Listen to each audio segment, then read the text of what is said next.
Greetings and welcome to another edition of The Pedalshift Project. The Pedalshift Project is a series of conversations, thoughts, and experiments around the bike touring lifestyle. From tips and tricks to ideas on how to ride your ride, let's shrink the world by bike. Show notes and more are available at pedalshift.net/258, and you can email the show at pedalshift@pedalshift.net or text me at 202-930-1109 and check Pedalshift out on all the socials as well. Hello, everybody, and welcome to the 258th edition of the Pedalshift Project. My name's Tim Mooney. Thanks so much for joining. This is the final installment of the Goblin Retirement Tour, Day 7 and takeaways. And so this is going to come in a couple of different parts here, a couple of specific, unique parts. The first is going to be the final day, Day 7, tour journal style. It's going to be a little bit shorter than the last couple of installments. And then we're going to come back, and I'm going to give you three distinct takeaways that I have from this really fabulous trip that I've really, really enjoyed experiencing a lot longer. I mean, one of the great elements about this podcasting thing that I've got going on with you all is that I get to really savor each day separately as its own unique thing. And even though there were obviously some days that were better than others, it was just a lot of fun to stretch it out and really kind of look back and enjoy it along with you. So I hope you also had a lot of fun with all that. All right. After that, we're going to come back again, takeaways, and then we're going to have a little epilogue because there's one last thing to say. But first, Day 7. Good morning. Final day. And I am at the edge of Harris Beach State Park, where the trail kind of re-meets with Highway 101 going right into Brookings there. Foggy, beautiful day. Can't see a damn bit of the ocean. Can see a couple of the rocks here. I have to say, I usually pass up Harris Beach in an attempt to get further down the road, and I stay more towards Crescent City. And there are benefits to that, but I will say Harris Beach is an excellent hiker-biker campsite. It's got electrical, it's got the lockers, it's got a really nice setup. It's very close to town. Excellent one, maybe one of the better ones in the state. And I typically end up passing it by, and I think that's not always the right choice, perhaps, especially yesterday. I was just cooked yesterday, hence the no California for me trip. Spent plenty of time there this past month. The Goblin is now bidding one last wistful goodbye to the Pacific Coast. Probably. It's the retirement tour, but people unretire all the time. Why can't bikes? Bus leaves in about an hour and 20 minutes. So being me, I'm going to show up probably way too early. I'm wearing a ridiculous outfit that is essentially bundled up top with layers and layers and layers of long sleeves and short sleeves and everything, and shorts, because I just know it's going to be hot the second we get to Grants Pass. Today's goes. It's a three stopper. I'll go through those as we do them. I'll probably do a little segment in each town. This is about 4+ hours worth of busing, but it is designed for this. It is designed for bicycles as well, I'm told. So we'll see. And then I should have somewhere around 3.5 or 4 hours before my plane departs. But of course, I got to get to the airport. I got to take the bike apart, minimally. And then we try the dog's body bag and see how that goes, because if it doesn't work, I guess the Goblin retires in Medford, Oregon someplace, which I would be very sad if that were the case. All right, might try to grab a little breakfast too, I think. One other thing, bid adieu to the two guys that you have heard from. There was another hiker, and I'm not going to say her name just in case I didn't ask to identify her. So she was doing the Oregon Coastal Trail. And next year we'll be completing her Triple Crown by doing the CDT, which is pretty awesome. So we talked a lot about hiking last night, and also Jung, the Korean guy that I've been kind of seeing quite a bit of.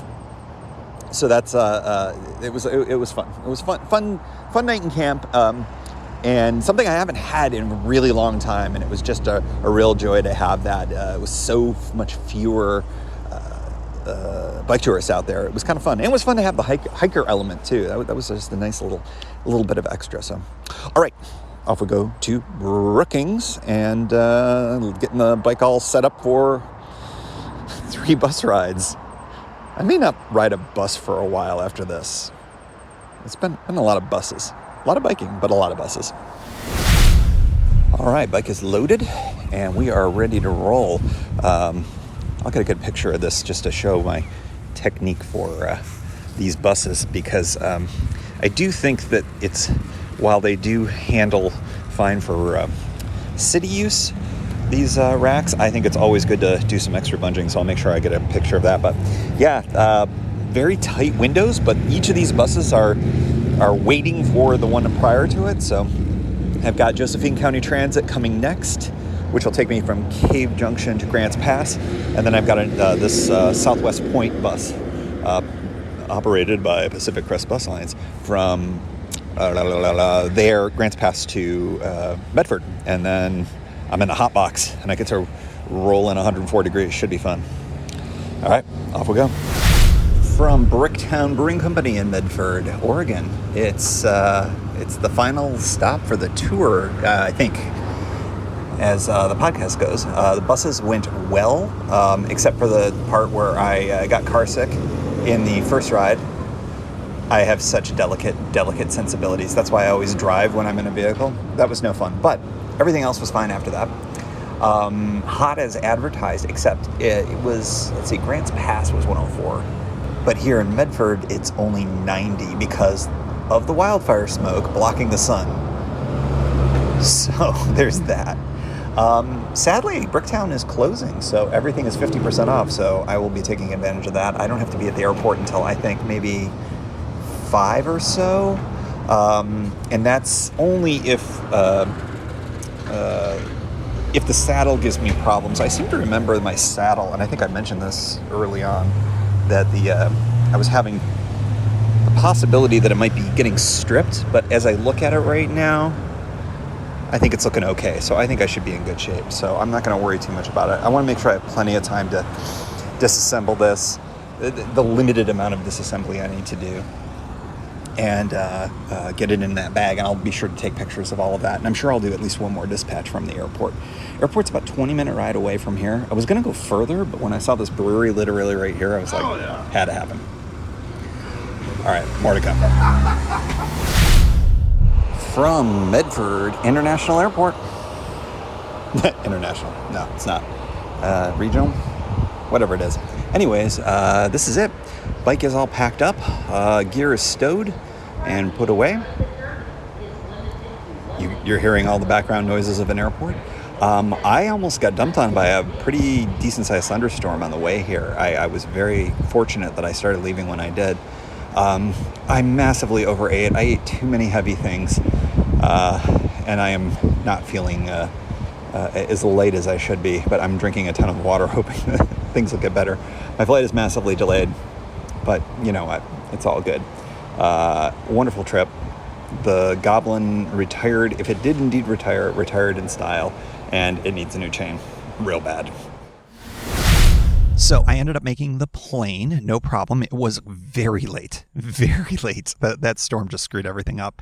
Got to Seattle, ended up having a nice Friday night Mooney movie night with my cousins, as I normally do, and then ended up getting back home with the bike. And one thing that I wanted to mention before I got into the takeaways was how much the Ground Effects dog's body bag really was excellent. It really worked quite excellent for the bike. It arrived back in West Virginia without any problems whatsoever. I'm a big fan of it, and I think I'm definitely going to be using that again for situations when I've got the full-size bike and when I want to be able to ride off or ride to, really, the airport directly, because it is very quick and easy to take a full-size touring bike down to the size that it needs to be to go into that bag. And Alaska Airlines, of course, has been excellent for bikes. I don't know if they do anything different with how they load them, or if the training's different for the folks who are on ground crew. Of course, ground crews aren't employed by the airlines directly. They're employed by the airports. So I think you kind of take what you get with all of that. But I do think that this bag with a little bit extra cardboard in there is going to be just as good as almost any other soft-sided bag. So I definitely liked it and looking forward to using that in a future tour. All right, 3 takeaways. 3 distinct takeaways for this trip. I probably have more, but these are my top 3. Number 1, trust your skills. I think I alluded to this in one of the recent episodes.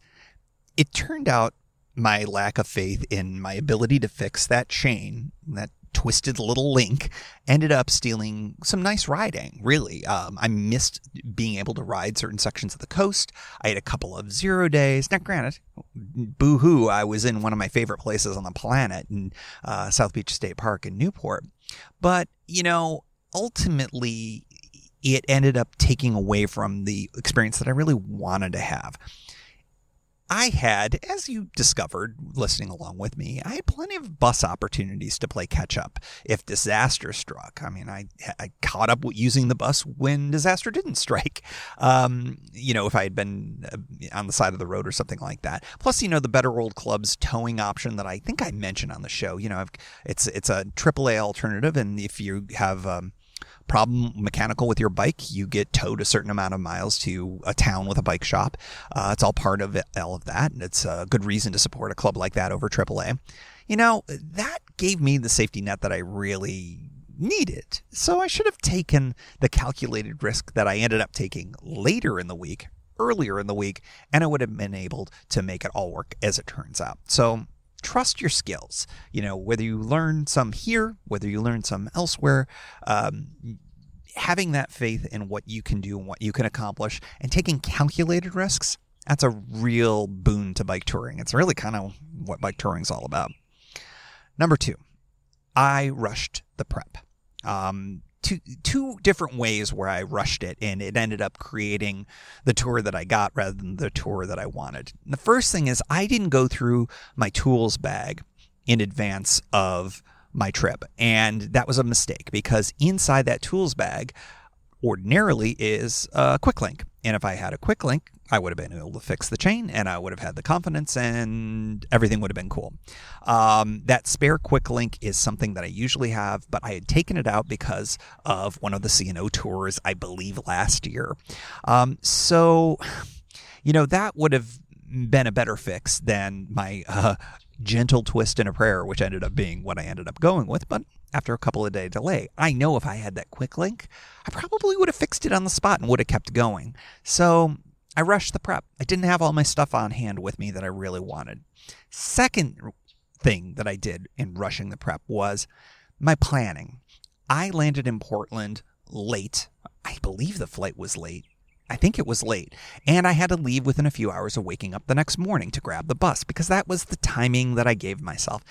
And ultimately, I shouldn't have done that. That was a bad idea. Not only did it rush everything, it rushed my visit with my nephew. It rushed all sorts of different things. I never got a chance to do a once-over on that bicycle. And maybe I would have figured out that there was a problem in advance. Now, I do know that it didn't really manifest itself until later on that first day of riding. But you know what? If I had eyeballed that chain, if I had looked at it a little more carefully, maybe I would have seen that link. Maybe I would have been able to think ahead and say, maybe I should grab a new chain or a spare chain. Maybe I should make sure I've got that quick link on hand. I think that there is a likelihood that I would have been able to do a lot more in Portland on the front end of the trip than kind of waiting on the bike shop in Newport, which didn't end up working out for me anyways. So I rushed the prep, and that was another takeaway, something I hope to not do again because preparation is an important thing.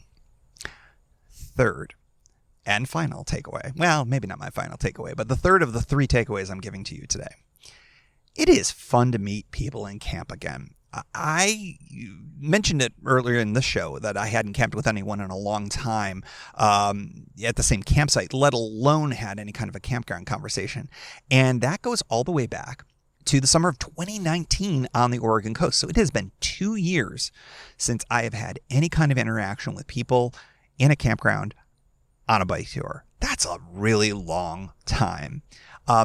This trip, it was really fun to trade stories with that guy from Korea and to share that conversation that I had with the 2 guys from the last episode. It really makes me realize how much I've missed it, and frankly, all of us have been missing this kind of interaction in the last crazy 19 months. And I'm really hoping that we're able to turn all of this stuff around, that maybe next season we'll have more ability to do more of these kinds of things. Who knows? But I do have to say it was great to get that little bit of normalcy back again. A little bit more of a sidebar. I ran into the Michigan guys. They did the C&O on this trip, and the Gap actually, and ended up having a fun couple of beers with them in town. And they said that they had a lot of interaction with people on the C&O. So I'm glad to see that these types of things are happening again, even though it seems like there aren't as many people bicycle touring in the here and now. Maybe next year, maybe next season, that's going to get a little bit bigger, a little bit better. And we get back to that real joyful thing where, the bicycle touring, we've talked about this. Many people have talked about this on the show. I've talked about this, others have as well. The cycling is fun. What you see is fun, the sights and everything like that. But really, ultimately, when it comes right down to it, it's the people that you meet. And I think that I am really looking forward to having more of that in the near future, being able to go out on a bike tour and trade stories with folks, talk over a beer, things along those lines in a campsite. I'm hopeful that you all will have that opportunity very, very soon as well. If you haven't had it in the last couple of years, maybe it's around the corner soon. Keep hoping and keep believing in the possibility that we might be able to get to this in the rear view mirror at some point, hopefully soon, and certainly hopefully for next season. Epilogue. West Virginia.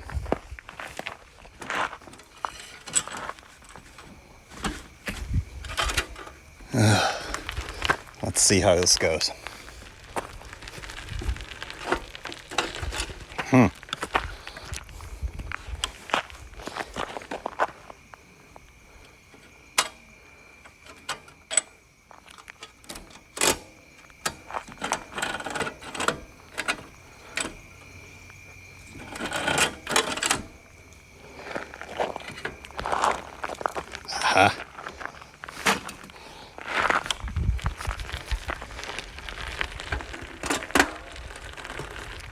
Well, how about that? The Goblin rides again.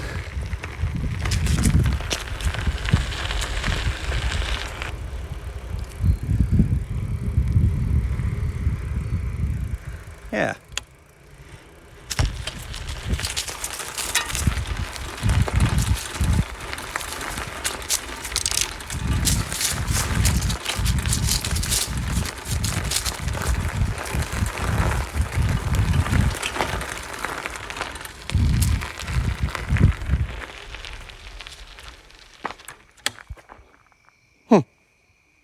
This bike's a little too young to retire. And as always, we like to close out the show with a special shout out to the Pedalshift Society. Because of support from listeners like you, Pedalshift is a weekly bicycle touring podcast with a global community, expanding into live shows and covering new tours like this fall's upcoming bike tour. If you like what you hear, you can support the show for $5, $2, or even $1 a month. And there's one shot and annual options if you're not into the small monthly thing. Check it all out at pedalshift.net/society. On to the society.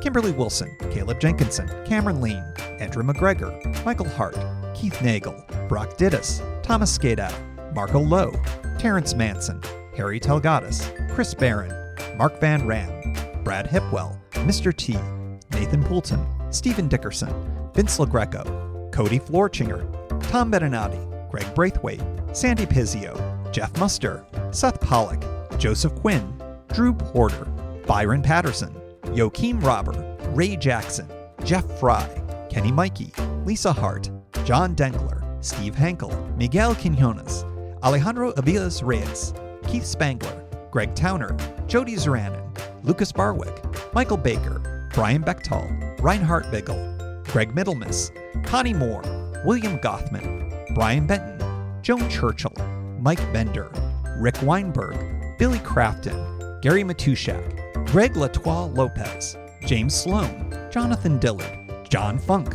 Ronald Paroli, Dave Roll, Brian Hafner, Misha LeBlanc, Ari Messenger, David Grotke, Todd Grossbeck, Wally Estrella, Sue Reinert, John Lico, Stephen Granada, Philip Mueller, Robert Lackey, Dominic Carroll, Jackie McCullough, John Hickman, Carl Presseau, David Neves, Patty Louise, Terry Fitzgerald, Peter Steinmetz, Timothy Fitzpatrick, Michael Azuski, Hank O'Donnell, David Zanoni, David Weil, Matthew Sponseller, Chad Reno, Spartan Dale, Carolyn Ferguson, Peggy Littlefield, Lauren Allen Smith, Eric Burns, Thomas Pearl, Darren McKibben, Richard Stewart, and Dave Fletcher. And thanks also to all past and anonymous folks for helping make this show happen. Thank you for joining. You can find Pedalshift at pedalshift.net for more great bicycle touring content. You can hear the Pedalshift project through Apple Podcasts or your favorite podcast app. Opening music courtesy of Jason Kent off his self-titled album. The track is called America. Check out his band Sunfield's latest release, Mono Mono, wherever cool music is available.